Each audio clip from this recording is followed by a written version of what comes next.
Well, here we are at the Hall of History, and we're going to look at the couple of the events that led to the beginning of the American Civil War.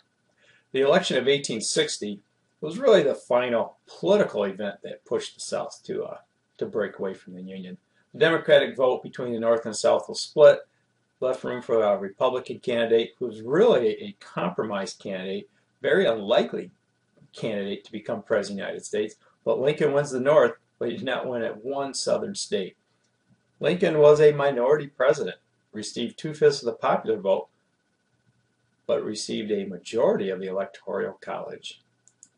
Here you see a map of the election of 1860, and you can pretty much see that it is split along geographical lines with the north in the blue here and the south in the green.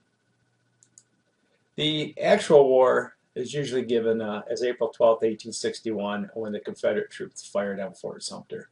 Wasn't any casualties here, but this really marks the beginning of the war. Many of the southern states had not yet decided if they would succeed from the Union, but once Lincoln decided to call for troops to put down the rebellion, this really caused most of the other southern states to join the Confederacy. And once one started, the rest fell in line. It's interesting to note that Robert E. Lee, who was serving in the United States Army at this time, felt he could not fight against his home state of Virginia, and he joined the Confederacy. Many of the officers during the American Civil War served together before the Civil War. Many of them went to school at West Point, and it was interesting. They were all friends, and it was interesting. You know, in many of the battles, they would write back and forth to each other, and some of them would die in one another's arms, and it was interesting. You had essentially, in many instances, brother against brother.